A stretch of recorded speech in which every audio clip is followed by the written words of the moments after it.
사무엘상 4장, 5장, 6장은 사무엘 6장과 함께 법궤 이야기라고 말씀을 드렸습니다. 이야기의 주인공이 법궤이기 때문에 그렇습니다. 하나님이 직접 나타나지 않습니다. 법궤가 블레셋을 다 물리치고 또 쑥대밭을 만들어 놓는 것을 보게 됩니다. 그런데 사실 이 이야기의 주인공은 법궤가 아니라 블레셋을 치시는 여호와의 손이라고 말할 수 있습니다. 4장에 보시면 사무엘상 4장에서는 이스라엘이 블레셋과의 전쟁에서 패하고 법궤를 빼앗깁니다. 홈리와 비느하스도 죽죠. 또 엘리도 죽게 되죠. 또 그 비느하스의 그 아내도 조산하고 또 죽게 됩니다. 그래서 엘리 집안이 하나님의 말씀대로 심판을 받아 한날 한시에 망하게 되는 것을 우리가 지난 시간에 함께 살펴보았습니다. 자, 이렇게 법궤를 빼앗겼는데 이 법궤 때문에 블레셋은 이 전쟁 노획물을 가지고 신이 나서 자기 나라로 돌아갔습니다. 그런데 이 법궤 때문에 블레셋은 쑥대밭이 됩니다. 여호와의 손이 블레셋을 치기 시작했기 때문에 그렇습니다. 자, 5장 2절에 보면 블레셋 사람들이 법궤를 빼앗아서 블레셋 지역인 아스돗에 있는 다곤 신전에 두었습니다. 블레셋 사람들은 다곤이라는 신을 섬겼습니다. 그래서 신전을 만들어 놓고 그 신전 앞에 가서 제사를 드리고 예배를 드렸습니다. 자, 블레셋 사람들이 왜 하나님의 법궤를 자신들의 신전, 이 다곤 신전에 두었을까요? 이유가 있습니다. 고대 근동의 관습에 따르면 전쟁에서 승리한 자들은 패배한 자들이 섬기는 신의 형상을 자신들이 섬기는 신들의 신전에 안치시켰습니다. 그래서 다곤 신전에 법궤를 가져다 놓은 것입니다. 왜 그렇게 했을까요? 패배한 자들의 신들이 승리한 자들의 신들의 통제 아래에 있다는 것을 보여주기 위해서입니다. 자, 이렇게 하면 승리한 자들의 신이 패배한 자들의 신의 힘을 흡수해서 더 강해진다고 믿었습니다. 저는 엄청 유치하더라고요. 근데 여러분, 고대 사람들의 생각이 이랬습니다. 자, 이집트를 초토화시키고 가나안의 많은 족속을 정복했던 전능한 여호와를 포로로 끌고 왔으니 이 블레셋의 기세가 얼마나 대단했겠습니까? 이 기세가 하늘을 찔렀을 것입니다. 자, 그런데 재밌는 건 뭐냐면 전투가 이제부터입니다. 이스라엘은 지금 패배했고 하나님의 임재를 상징하는 법궤를 빼앗겨서 혼이 나갔습니다. 그렇죠?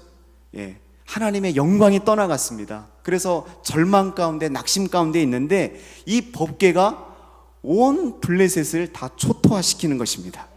자, 법궤 이야기를 통해서 여호와의 손, 하나님이 우리에게 주시는 교훈을 우리가 함께 받고자 합니다. 자, 이 법궤 이야기를 통해서 하나님께서 우리에게 주시는 교훈은 무엇일까요? 첫 번째는 마음의 강팍함을 경계해야 한다는 것입니다. 자, 다곤 신전에 법궤를 가져다 놓고 다음날 들어가 보니까 자, 다곤 신이 어떻게 되어 있습니까? 재밌는 현상이 벌어졌습니다. 여호와 앞에 경배하듯이 이 다곤 신이 엎드려져 얼굴이 땅에 닿아 있는 것입니다. 처음에 블레셋 사람들은 이것을 우연으로 생각했습니다. 우연이겠지. 어쩌다 보니까 그냥 이 동상이 이렇게 꺾인 거겠지. 이렇게 생각을 한 것입니다. 자, 그래서 어떻게 했어요? 3절에 보시면 그들이 다곤을 일으켜서 다시 그 자리에 세웠다고 합니다. 자, 여러분, 다곤을 일으켜 세웠습니다. 여러분 한번 생각해 보세요. 사람이 일으켜 세워주는 다곤의 모습을 여러분 한번 생각해 보십시오. 바로 이 모습이 우상의 본질입니다. 우상은 인간의 도움이 없으면 존재할 수 없는 허망한 것들입니다. 그러나 여러분, 우리가 믿는 하나님은 어떻습니까? 우리가 믿는 하나님은 살아계신 분이십니다. 인간의 어떤 도움 없이도 스스로 존재하시고 영존하시는 분이십니다. 자, 다곤을 일으켜 세워놓고 다음날 가보니까 또 이 다곤이 또 엎드려져 있는 거예요. 자, 4절에 엎드려져 있을 뿐만 아니라 두 손목과 목이 부러져 있는 것입니다. 목과 두 손목이 그냥 동강나 있는 것입니다. 자, 당시 전쟁에서 이기면 승자들은 패자들의 머리와 손을 잘라서 모았다고 합니다. 자, 다곤이 머리를 잃어버렸다는 것은 뭘 의미합니까? 사고가 없다는 걸 의미합니다. 여러분, 우상은 생각이 없습니다. 사고할 수 없습니다. 손을 잃어버렸다는 것은 능력이 없다는 것을 상징하는 것입니다. 머리가 없고 능력이 없는, 능력을 상실한 우상을 보고서 블레셋 사람들이 보인 반응이 무엇일까요? 자, 5절입니다. 5절 말씀, 블레셋 사람들이 어떤 반응을 보였을까요? 같이 읽겠습니다. 시작. 그러므로 다곤의 제사장들이나 다곤의 신전에 들어가는 자는 오늘까지 다곤의 문지방을 밟지 아니하더라.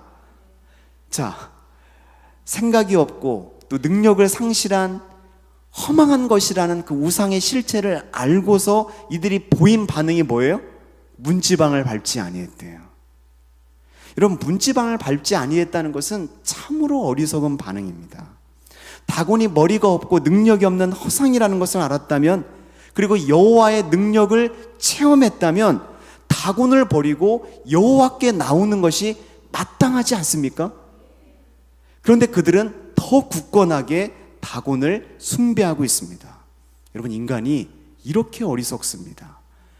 우상의 실체를 보고서도 미련을 두고 미련을 버리지 못하고 그 우상을 떠나오지 못하는 것입니다. 자, 이제 여호와의 법궤가 블레셋 사람들을 심판하기 시작합니다. 6절에 보면 여호와의 손이 아스돗 사람들에게 엄중히 더하사 독한 종기의 재앙으로 그 지역을 쳐서 망하게 했다고 합니다. 자, 여기서 독한 종기가 뭘까요? 유대인 역사가였던 요세푸스는 블레셋 사람들이 이질을 알았다고 합니다. 이질은 뭐냐면 지금의 우리 코로나처럼 전염병입니다. 무서운 전염병이에요. 이질이라는 전염병으로 많은 사람들이 죽어간 것입니다. 자, 견디다 못한 이 아스돗 사람들은 8절에 보면 여호와의 궤를 어떻게 해요? 가드로 옮깁니다. 자, 아스돗, 가드는 블레셋의 주요 도시 중에 다 하나입니다. 블레셋은 도시국가입니다. 5개의 주요 도시로 구성된 도시거든요. 이 법궤가 자꾸 전염병을 일으키니까 가드로 또 옮겨가는 거예요. 우리는 여기서 참 안타까운 모습을 보게 됩니다. 여호와가 참 신이라는 것을 알았다면 여호와를 멀리하는 것이 아니라 누구를 멀리해야 돼요? 다곤을 버려야 되는데 이들은 하나님께 나오지 못하고 있습니다. 영적으로 눈이 어두워서 보지 못하고 귀가 닫혀서 깨닫지 못하고 있는 것입니다. 자, 가드로 옮겨진 법궤는 거기서도 잠잠하지 않습니다. 자, 9절입니다. 우리 9절 말씀 읽어보죠. 시작. 그것을 옮겨간 후에 여호와의 손이 심히 큰 환난을 그 성읍에 더하사 성읍 사람들의 작은 자와 큰 자를 다 쳐서 독한 종기가 나게 하신지니라. 자, 여호와의 손이 악한 종기를 일으키고 성읍의 작은 자와 큰 자를 다 치셨습니다. 그럼에도 블레셋 사람들은 법궤를 돌려보내지 않습니다. 망해가면서도 버틸 때까지 끝까지 버티는 거예요. 여러분, 사람의 고집이라는 것이 이렇게 무섭습니다. 여러분, 우리가 요즘에 출애굽기를 살펴보잖아요. 애굽이 망한 이유가 무엇입니까? 바로의 완고함과 바로의 강팍함 때문에 그런 것입니다. 그러므로 우리가 신앙생활하면서 가장 경계해야 될 것이 무엇입니까? 마음의 완고함입니다.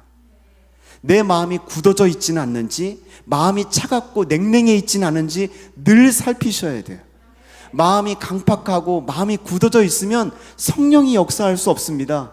하나님 말씀을 들어도 그 말씀이 내 심령 안에 열매를 맺을 수가 없는 것입니다. 여러분, 우리 마음이 차가운지 따뜻한지를 알려면 우리의 언어를 보면 돼요. 우리의 말을 보면 됩니다. 우리의 언어를 보면 마음의 온도가 어떠한지, 우리의 영적인 온도가 어떠한지를 알 수 있게 됩니다. 마음의 굳어짐, 우리의 강팍함을 경계할 수 있기를 바랍니다. 자, 그래서 가드에 있는 법궤를 에글론으로 옮기려고 했는데 에글론 사람들이 필사적으로 반대합니다. 누가 원하겠습니까? 여러분, 우리가 지금 여기 나주 혁신도시에 SRF 없는 그런 쓰레기 소각장 없는 도시를 위해서 기도하지 않습니까? 우리 한 성도님께서 기도 제목을 내주셔서 매일같이 기도하고 있어요. 누가 그 소각장 있는 도시를 원하겠습니까? 여러분, 이렇게 법궤가 가는 곳마다 징계를 주는 어떤 진노가 임하는데 다 싫어하는 겁니다. 누가 원하겠습니까? 그래서 방백 블레셋의 방백들, 지혜 있는 자들이 모여서 법궤가 원래 있던 곳으로 돌려보내기로 뜻을 모으게 됩니다. 자, 그들이 그렇게 한 이유가 무엇입니까? 11절 12절에 보면, 우리 11절 12절 같이 읽어보죠. 시작. 우리와 우리 백성이 죽임을 면하게 하자. 이는 온 성읍이 사망의 환난을 당함이라. 거기서 하나님의 손이 엄중함으로 죽지 아니한 사람들은 독한 종기로 치심을 당해 성읍의 부르짖음이 하늘에 사무쳤더라. 자, 사망의 환난을 당해 성읍의 부르짖음이 하늘에 사무쳤대요. 자, 마음의 강팍함에 대해서 여호와의 손이 엄중하게 심판하고 있는 것입니다. 자, 법궤 이야기를 통해서 주시는 교훈은 뭘까요? 마음의 강팍함을 우리가 경계해야 될 뿐만 아니라 두 번째로 바르게 예배해야 합니다. 올바로 하나님 앞에 예배할 수 있어야 합니다. 자, 법궤가 블레셋의 손에 넘어간 지 얼마나 지났을까요? 6장 1절에 보면 약 7개월이 지났습니다. 그동안 온갖 재앙에 시달렸던 블레셋 사람들은 법궤를 돌려보내는 것만이 자신들이 살 수 있는 유일한 길이라는 것을 그때서야 깨닫습니다. 이제 제정신이 돌아오는 거예요. 자, 블레셋의 현자들은 빈손으로 이 법궤를 돌려보낼 수 없다고 생각했어요. 왜냐하면 화가 난 신을 달래야 된다고 생각한 것입니다. 그래서 속건제를 제안합니다. 이 속건제는 원래 부정을 제거하기 위해서 드리는 예물인데, 여기서는 신을 노엽게 한 것에 대해서 그 노를 달래기 위해서 일종의 보상금을 지불하는 것입니다. 자, 속건제 예물로 사용한 게 뭐예요? 4절에 보시면 금 독종 5개와 금쥐 5마리입니다. 자, 숫자 5은 블레셋을 구성하는 주요 도시의 5도시를 의미합니다. 뭘 의미합니까? 블레셋의 온 도시가 여호와께 항복했다는 것을 의미합니다. 여러분, 하나님은 이스라엘 군사의 한 명의 도움 없이도 온 블레셋을 다 항복하도록 만들었어요. 하나님의 별명이 뭡니까? 만군의 하나님 여호와십니다. 하나님은 전쟁에 능한 분이십니다. 인간의 도움 없이도 블레셋을 다 물리칠 수 있는 전능한 분이신 것입니다. 자, 6장 7절에 보면 블레셋 사람들이 법궤와 제물들을 새 수레에 싣고 그 수레를 멍에를 메어본 적이 없는 젖이 나는 소 2마리가 끌도록 했습니다.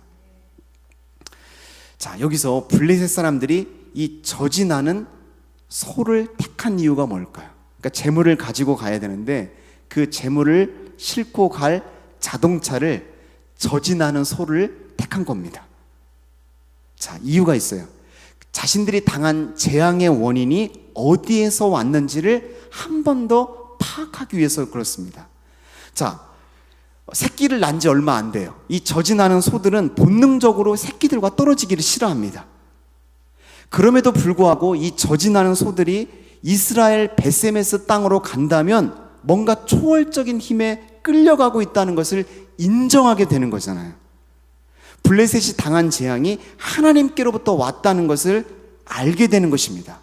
참 기가 막힌 방법 아닙니까? 여러분, 블레셋에도 현자들이 있습니다. 머리가 얼마나 좋은지 몰라요. 근데 여러분, 이렇게 좋은 머리를 가지고 왜 여호와를 인정하고 경배하고 하나님께 나오지 못할까요? 여러분, 머리가 좋다고 해서 하나님을 인정하는 게 아닙니다. 하나님이 은혜를 주지 않으시면 하나님께 나올 수가 없다는 거예요.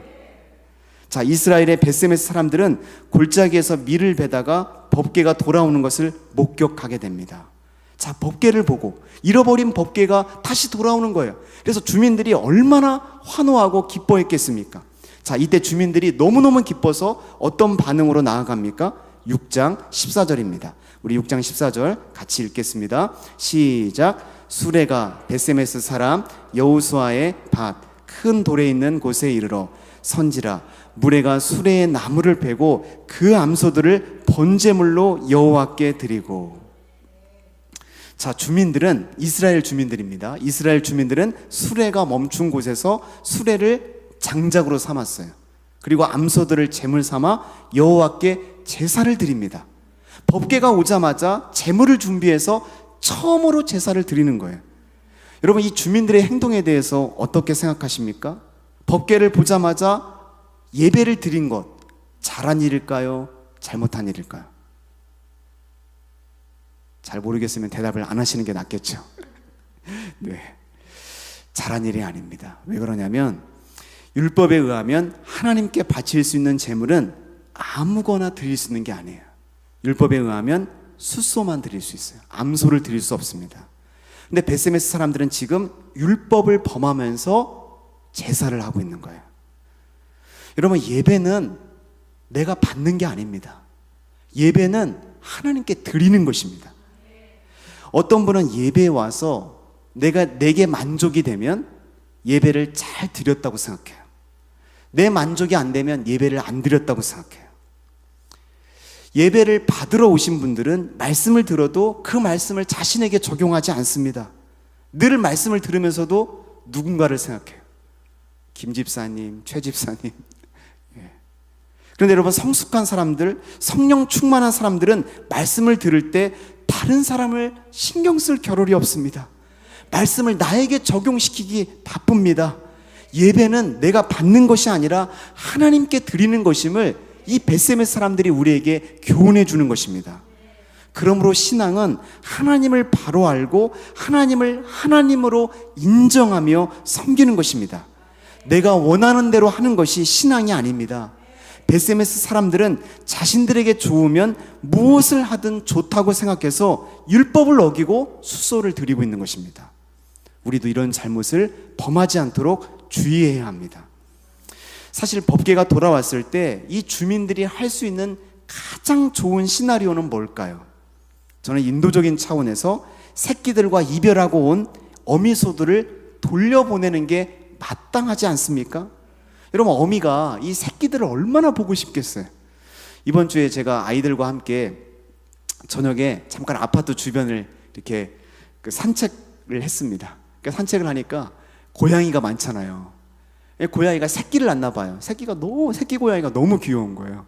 보니까 새끼 고양이가 3마리나 있어요.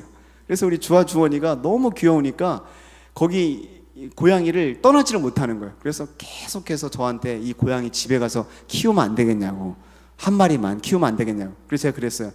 야, 이 고양이, 새끼 고양이 귀여워서 너가 한 마리 데리고 가면 엄마가 얼마나 슬프겠냐고. 저 엄마 고양이가 너 이렇게 예쁘다고 누군가가 너 데리고 가면 괜찮겠냐고. 그건 아니래요. 그래서 이렇게 왔거든요. 저지나는 어미소도 마찬가지겠죠. 여러분, 이 새끼가 얼마나 보고 싶겠습니까? 그래서 어미소를 제물로 드릴 것이 아니라 이스라엘 사람들이 가지고 있는 가축 중에서 숫소를 잡아서 제물로 바치는 것이 마땅한 거죠. 여러분, 하나님께 제물을 드리면서 왜 남의 것을 가지고 드립니까? 남의 것을 가지고 드리는 것은 하나님이 기뻐하지 않습니다. 여러분, 하나님께서 뭔가 부족하셔서 우리의 것을 원하시는 것이 아닙니다. 하나님은 하나님께 우리가 무엇인가를 드릴 수 있는 것은 축복입니다. 기회입니다. 특권입니다. 하나님이 주시는 놀라운 상급을 보장받는 것입니다. 누가복음에 보시면 문화의 비유가 나옵니다. 제가 한번 말씀을 나눴었는데요. 이 문화는 매우 작은 금액입니다. 재능으로 생각하면 뛰어난 재능이 아닙니다. 작은 금액입니다. 평범한 재능입니다. 작은 금액, 작은 재능, 작은 헌신입니다. 그런데 우리 주님은 내게 있는 작은 재능과 작은 물질로 주님을 섬기는 것을 너무너무 귀하게 보십니다. 지극히 작은 일에 충성된 종들에게 주님이 주시는 상급이 뭐였습니까? 너무너무 작은 문화로 하나님 앞에 드렸는데 우리 예수님께서는 10고을을 다스릴 권세를 주셨습니다. 10고을은 10도시입니다. 여러분, 이 혁신도시를 만드는데 얼마나 많은 돈이 들어갔겠습니까? 여러분, 수도권에 신동탄, 분당 이런 어떤 신도시를 만드는데 어마어마한 돈이 들어가지 않겠습니까? 우리가 작은 문화를 드렸는데 하나님은 10도시를 다스릴 권세를 주시겠다고 약속하는 것입니다. 저는 우리 성도님 여러분들이 저와 함께 하나님 앞에서 우리의 것을 드림으로 하나님이 주시는 10고을을 하나님이 주시는 그 은혜를 받는 저와 여러분들이 되었으면 좋겠습니다. 자, 법궤 이야기를 통해서 주시는 교훈은 뭘까요? 마음의 강팍함을 경계하고 또 바르게 예배해야 합니다. 한 걸음 더 나아가서 우리가 경외하는 마음을 잃지 않도록 해야 합니다. 자, 19절에 보면 벳세메스 사람들이 여호와의 궤를 들여다본 까닭에 그들을 치사 70명을 죽이신지라 그랬습니다.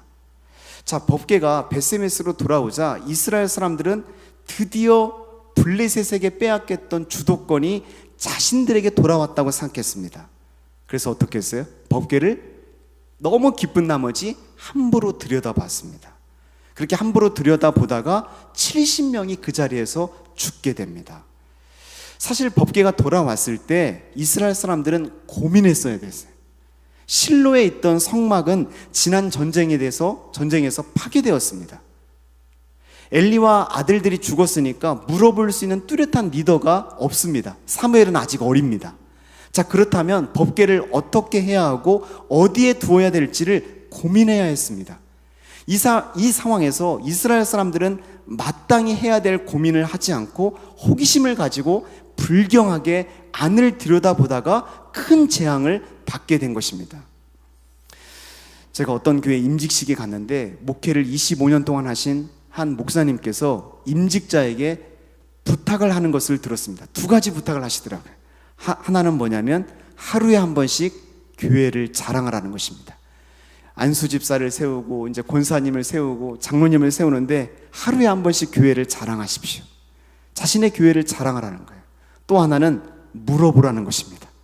일을 저질러 놓고 얘기하지 말고 먼저 물어보고 모르면 물어보라는 거예요. 하나님께 묻고 목회자에게 묻고 목자에게 묻고, 참 일리 있는 말씀이라고 생각했습니다. 벳세메스 사람들은 모르면 물어야 되는데 묻지 않았습니다.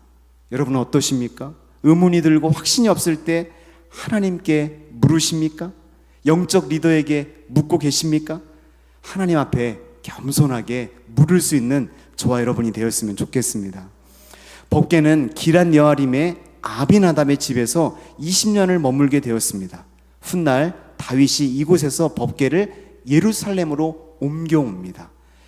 사무엘 하 6장에 보면 이 법궤를 다윗이 예루살렘으로 옮겨오는데 오늘 이 벳세메스 사건과 똑같은 그런 비슷한 사건이 벌어지게 됩니다. 다윗이 아비나답의 집을 찾아서 법궤를 예루살렘으로 옮겨오려고 해요. 자, 다윗이 하나님의 임재를 상징하는 법궤를 갑자기 옮기려고 한 이유가 뭘까요?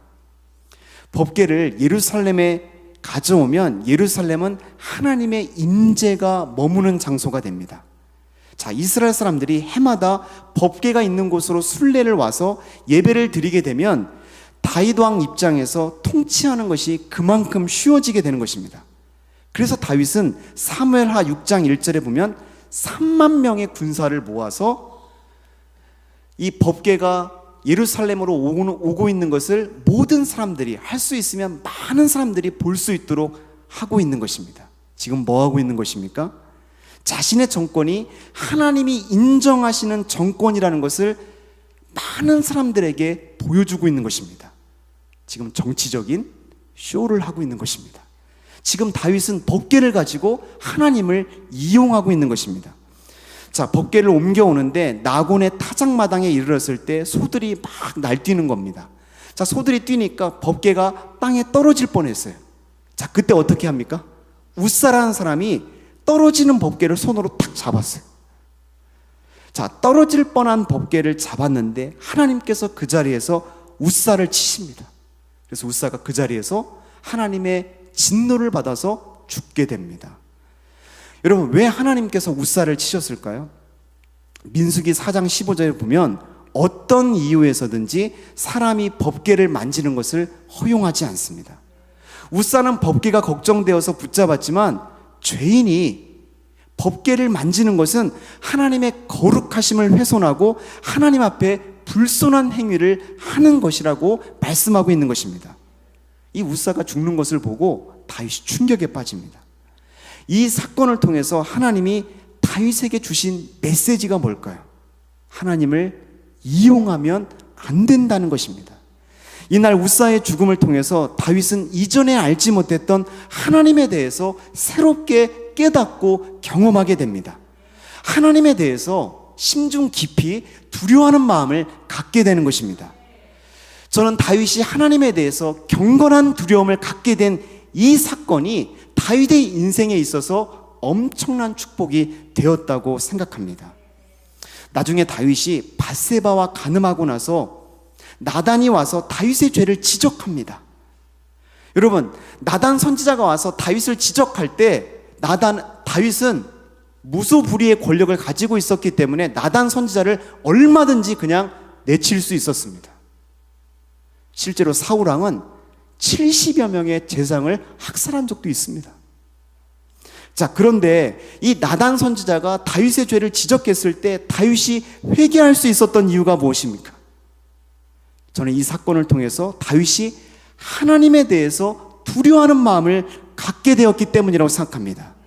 내가 회개하지 않으면 나도 우사처럼 하나님의 심판을 받을 수 있다는 이 두려움이 다윗으로 하여금 회개의 자리로 나아가도록 만든 것입니다.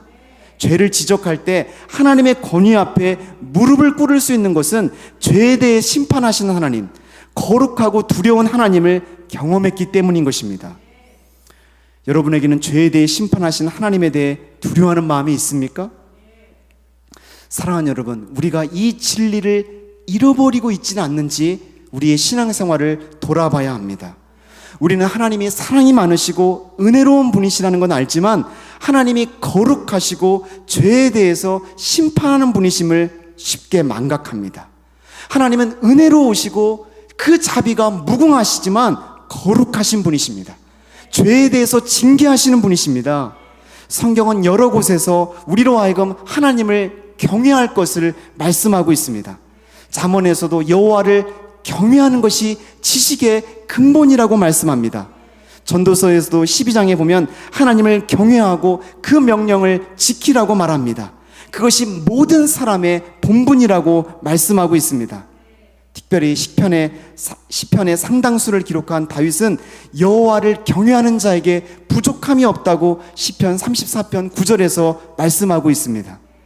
잠언 기자는 우리 가슴에 새겨야 될 말씀을 주고 있습니다. 22장 4절에 보면 겸손과 여호와를 경외함의 보응은 재물과 영광과 생명이니라. 겸손과 여호와를 경외함의 보응은 재물과 영광과 생명이니라. 여기서 영광이란 단어는 존중한다는 의미입니다. honor, 존중한다. 우리가 하나님을 경외함으로 하나님을 존중하는 사람에게 하나님께 존중이 여김을 받는 축복을 주신다는 것입니다. 여러분, 회사의 사장님이 여러분을 귀하게, 여러분을 존귀하게 대하면 얼마나 좋겠어요.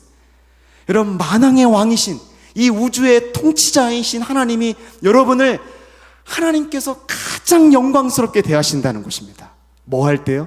우리가 하나님을 경외할 때, 두려운 마음으로 하나님을 겸손하게 섬길 때 하나님께서 여러분을 존중해 주신대요. 마음의 완고함을 경계합시다. 그리고 우리가 하나님 앞에 온전한 예배로 나아갔으면 좋겠습니다. 최고의 하나님께 최선의 것으로 하나님을 예배하는 저와 여러분이 되었으면 좋겠습니다. 하나님을 경외하는 마음 잃지 않고 한평생 겸손함과 여호와를 경외함을 가지고 살아가시는 저와 여러분들이 다 되시기를 주의 이름으로 축복합니다.